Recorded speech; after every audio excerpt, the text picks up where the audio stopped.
there are people that do grave night shifts. So that means they're actually in a stable place. But how about those people like nurses or even flight attendants, and they'll be doing shifts where they move around. So it's not even steady. How do you address that when they're having weight loss issues? It's complicated, but Yeah, well, so it's I work individual, it is what you're through with saying. them, and it's very individualized. And I read a study that said that in for people who are doing night shift work, it is better to fast through the night, even if you're working. But it doesn't always work for people because maybe they did sleep a lot during the day and they're starving, like they're hungry. So here's a question that I hear, and perhaps you get this as well. It's like, I'm doing everything, but I can't lose weight. Like, why can't I lose weight? And we need to discuss this because it's like we need to understand the phenomena and why we are not losing weight, and perhaps overcoming it in a way that you can. Right. I hear this so often, and it is often because of some other imbalance in the body. It could be a hormone imbalance or a nutrient deficiency. If you are severely iron deficient and you don't have the energy to prepare healthy, nutritious meals, and you feel like you're doing everything, it could be that you need to correct the iron deficiency first. And then you'll have the energy to move a little more and eat healthy. Or maybe you are doing the work and you are eating healthy and you are moving, but you're just so exhausted doing all of that. And the iron deficiency is creating an issue with how your hormones are responding in your body. Perhaps your thyroid isn't being manufactured properly. It looks fine on blood work, but the thyroid hormone's not binding to the receptors. And so it's really important to speak with a physician or a naturopathic doctor with an extra special focus on weight loss and hormones to uncover, what's going on. Because it could be your thyroid itself is underactive, and it could be a sublaboratory hypothyroid where your family doctor measures the message from the brain to the thyroid, the TSH. And we talk about this in a previous episode on thyroid. It could be that your TSH looks normal and healthy, but the actual thyroid hormone production, so the T3 and the T4, are low normal or completely low.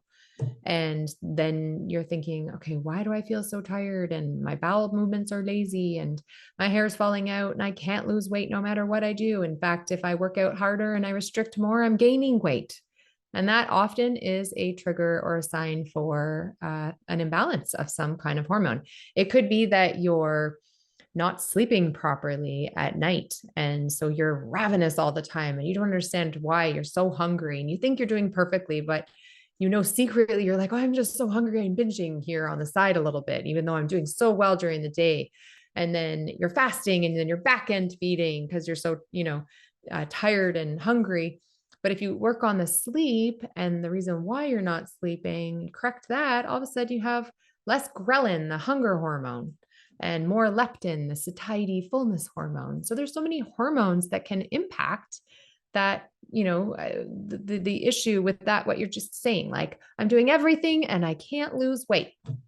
Well, you're doing everything likely, or you feel like you're doing everything, but there's some other, chemical imbalance, a hormone or a nutrient deficiency often. And so I just want to bring it back because you're like saying a lot in one short time. And so when we go to the physician, they'll do a lot of baseline hormonal panel, right? So the baseline is like the TSH. And as you mentioned, that can actually look normal. But when we actually do blood work on the whole cascade of hormone, then it may get picked up. So you could go in and see someone like Dr. Tanya or myself as an acupuncturist and say, you know what? My thyroid's good. My doctor tells me it's good. And it's like, well, but really, is it? Like, tell me what they actually tested. So this is where we teach you to bring it back, go back to your doctor and say, hey, did we actually test, the whole cascade of hormones? Like, because of course you don't know and you want to trust your physician. It's not that they're not trustworthy at all. It's just that it's standardized requisitions and care, and they may not go beyond and do blood work for things that are beyond the TSH. Does that make sense? What I'm saying? It does. And even for hemoglobin, as another example, they might do a CBC and see, well, might not be flagged that your hemoglobin is 121 on the scale of 120 to 160, and that ferritin, which is the iron stores, they don't get checked. And so you might not realize you're really iron deficient and borderline anemic, and you're not you're totally unsure of like what's going on, and your physician, unless it's flagged, might not call you for that. And the reason for this is because they are looking for acute scenarios. They want to make sure that they're not missing that you're anemic. They're not looking necessarily for iron deficiency. In some cases they are, if you've really sat down with them and you've talked about it, but you got to change your expectations a little bit and expect that they are treating you for infections. You're going in for clinical screenings for breast health and gynecological health, and they're not educating on nutrition and supplementation and treating borderline hormone imbalances. It's not Well, what they that's not do. part, yeah. Well, it's not what they do, and that's not what they learn either. It's not part of their scope. It's not their No. scope of practice, and we need to all learn this. And Yes. I mean, I don't know about you, but certainly I see lots of physicians, and I'm like, did you learn? You don't learn this in medical school. And like, no, we don't. No. Right. And so it's not their job. But yet, of course, when you go to a physician, it's like you expect them to know everything. Well, guess what, guys? Wheelhouse has it that they just learn their certain tools and they're really great at what they do and what they know. And then there are other things. So we need to look beyond just the weight in of itself. So really the bottom line of what this conversation is that we need to look at the whole picture, your hormonal health, your supplemental health. And in Chinese medicine, we look at, are you a person that has an exuberant amount of energy, or are you a person that's deficient? And we need to honor that and not overdo or underdo, because that impacts your life and your health. And then also beyond that too, it's like, well, how are we menstruating? Are we like losing a whole whack of blood every month? Because that can impact your iron levels and your hemoglobin levels. And certainly in Chinese medicine and in acupuncture, we look to, it's like, well, how can we rectify? How can we balance your menstrual cycle out so that you're not having these heavy, what I call floody bleeds? And that may help bring your energy level up. And when your energy levels up, then you have a better capacity to exercise more proficiently, rather than exercising and you're in exhaustion. There's a difference. Absolutely. Yeah. With fasting, sometimes people will fast thinking that's going to help with their insulin hormone, but then they'll fast and fast and fast, meaning like, they're trying to eat within a certain window, but that eating window gets narrowed. And then fasting becomes stressful, and stress, the cortisol hormone, as we know it, that's a stress hormone that causes us to put weight around our belly. So it's really important to do intentional fasting and then break your fast with good food and on time. Because if you fast and then don't break it with prepared planned meals, then you may gain weight doing that. And then you might be so hungry later on in the day and back end feed, I like to call it, or nighttime feed. And then you might not be able to sleep on time because now you're energized, and then you're affecting, like I mentioned, the ghrelin leptin hormones. And insulin resistance is so common. We talk about it in our, sugar diabetes episode, and insulin resistance is something that sometimes it's hidden. And there are, patients who will do just standard blood work, and you include the HbA1c now on the standard every 3-year blood screens for general health, and the tell A1C us might what look normal. Yeah. So tell us what that actually is, that blood work. So HbA1c is glycated hemoglobin, and it represents how sticky your blood is. And there's a scale where if you are above 6 to 6.5, you're pre-diabetic. Anything above 6.5 or 6.5 and above is diabetic. So the stickier your blood over the last 3 months, because it's a 3-month representation, because red blood cells turn over every 3 months. And so we get to measure, like, how were you in the last 3 months? Not just a fasting glucose, like how were you today? and how were you yesterday? Actually, it's more representing how were you yesterday with your food, and how's your body responding to glucose in your diet and insulin, the hormone, what's it doing? It's too narrow a window of time, like just checking to see how you did yesterday. The A1C or the HbA1c looks at the last 3 months, which is an excellent test. The issue is that sometimes the first thing that your body is doing to compensate for high sugars is blasting out high insulin because of insulin resistance that's starting to creep up. And you might not see that A1C go up yet. Your fasting glucose might look good because your insulin's working really hard. So it's helpful to check, what is your insulin doing in response to sugar?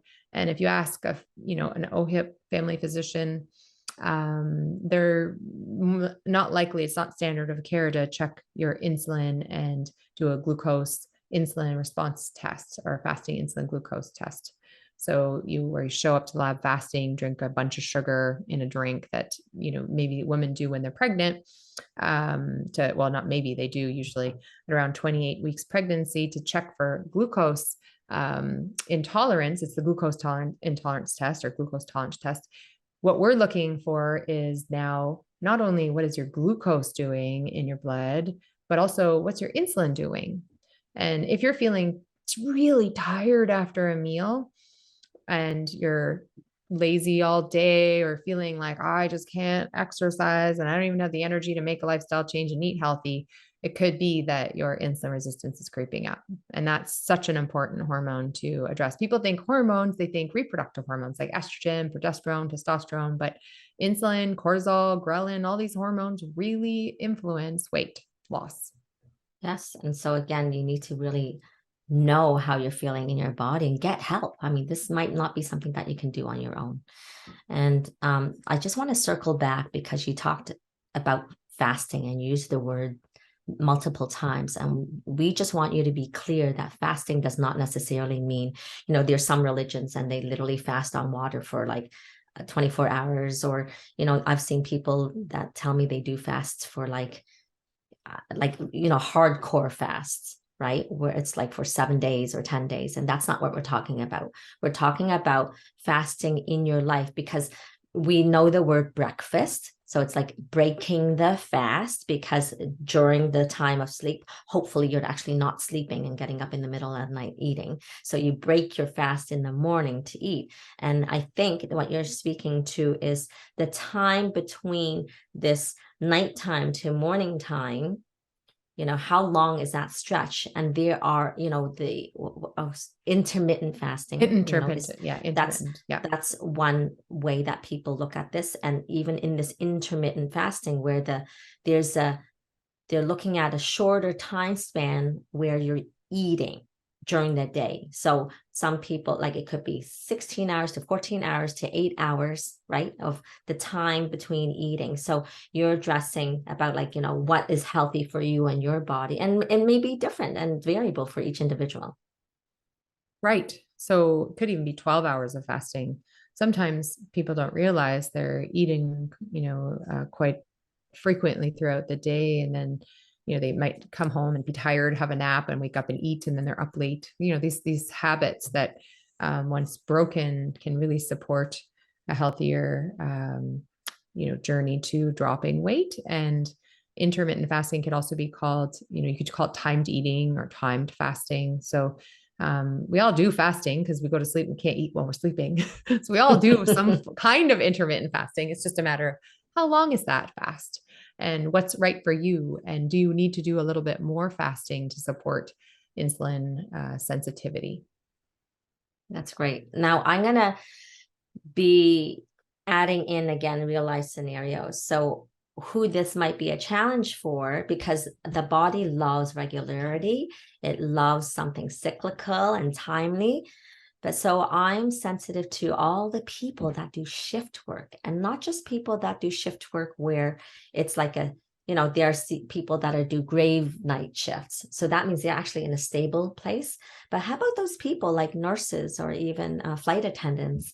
And they'll be doing shifts where they move around. So it's not even steady. How do you address that when they're having weight loss issues? It's complicated. But Yeah, well, so it's I work individual, it is what you're through with saying. them, and it's very individualized. And I read a study that said that in for people who are doing night shift work, it is better to fast through the night, even if you're working. But it doesn't always work for people because maybe they did sleep a lot during the day and they're starving, like they're hungry.